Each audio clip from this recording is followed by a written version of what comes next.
Today I am presenting an optimized hypothetical portfolio for the community hospital emergency department using a structured portfolio management approach across three phases: building the foundation, designing and constructing the portfolio, and then monitoring and controlling it over time. The goal is to show how an emergency department can translate a strategy into an actionable set of programs and projects. I will start with the ED context and a strategic framework, then walk through governance, portfolio categories and components, and finally the monitoring cadence, intake controls, and value optimization practices. Every slide in this presentation grounded in community hospital emergency department setting. The initiatives are chosen because ED crowding, boarding, and throughput, the system-wide problems that require deliberate prioritization, clear decision rights, and measurable outcomes. Professional guidance emphasizes that throughput depends on resources, care processes, and coordinated decision making across the hospital, not only within the ED. In practice, that means our portfolio cannot be a random list of projects. It has to target the highest leverage constraints that drive delays and variability, such as triage and front-end flow, diagnostics, or turnaround. This context clarifies why portfolio management is useful for an ED. It provides a disciplined way to invest limited people, time, and money into the changes most likely to improve patient care and operational stability. Here is the strategic framework we will align to for the community hospital emergency department. The mission focuses on delivering timely, safe, and equitable emergency care. The vision is a reliably high-performing ED that maintains readiness for daily surges and uncommon high-consequences events. From that, we translate strategy into a small set of objectives that can guide portfolio selection. First, improve timely access and reduce harmful delays.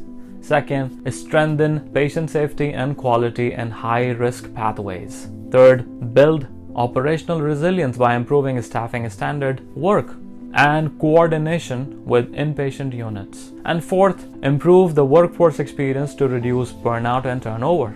Notice that each objective is written so it can be measured and managed. In slide 4, governance is the bridge between strategy and execution. For this portfolio, the executive sponsor is the hospital's chief nursing officer, with shared clinical sponsorship from the ED medical director and ED nurse manager.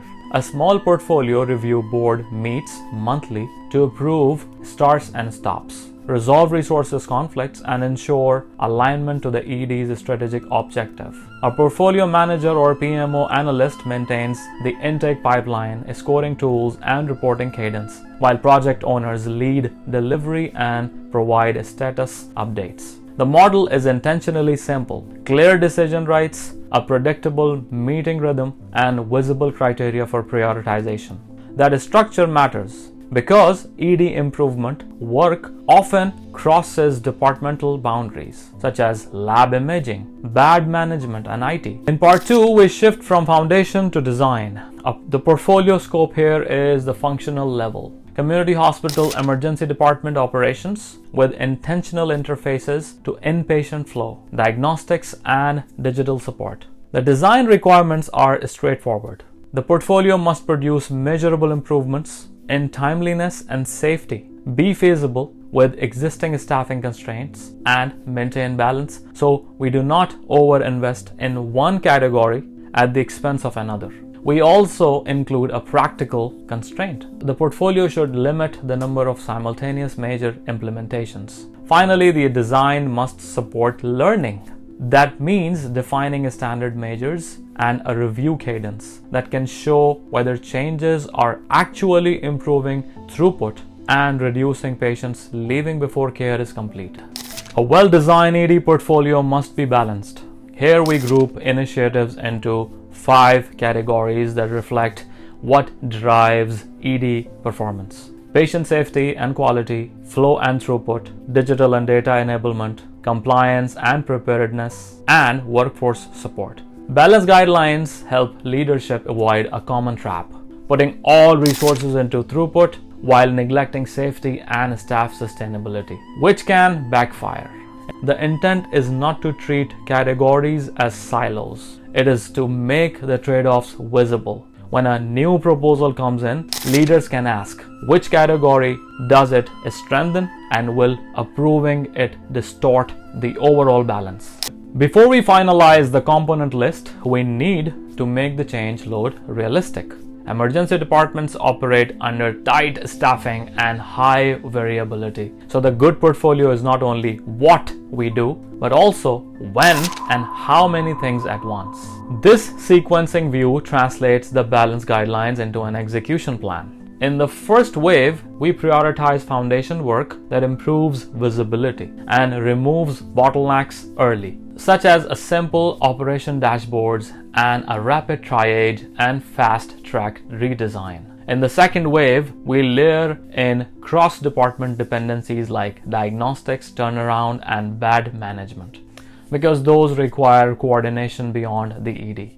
In the third wave, we harden reliability with high-risk clinical pathways and workforce support. We use a weighted scoring model with criteria that matter for an ED. Alignment to strategy, safety impact, throughput impact, feasibility, and cost to value. Every proposed component is scored the same way, using defined evidence and assumptions. The bar chart on the right is an example output that makes trade-offs visible.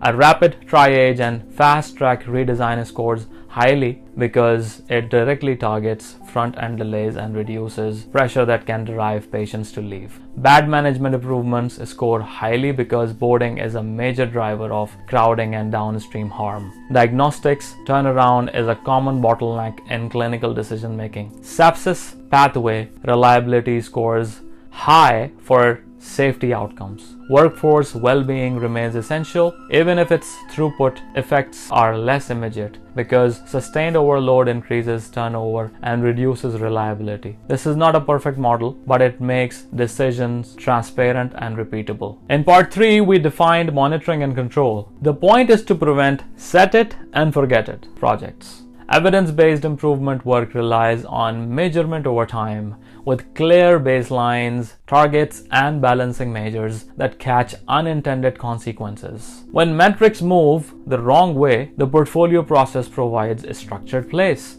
to investigate root causes and adjust scope, resources, or sequencing. Monitoring alone is not enough, so we also formalize intake and change control. New proposals enter through a standard intake form that requires a clear problem statement, expected benefits, rough effort estimate, and dependencies. The portfolio manager screens proposals for completeness and routes them for scoring. The portfolio review board then decides to approve, defer, combine, or decline proposals based on capacity and balance. Risk management is continuous. Each active component maintains a short risk register focused on patient safety risks, operational risks, and change management risks. High impact risks trigger escalation to the sponsor and may result in rescoping or pausing work. This discipline protects the ED from overloading the frontline with too many changes at once. It also creates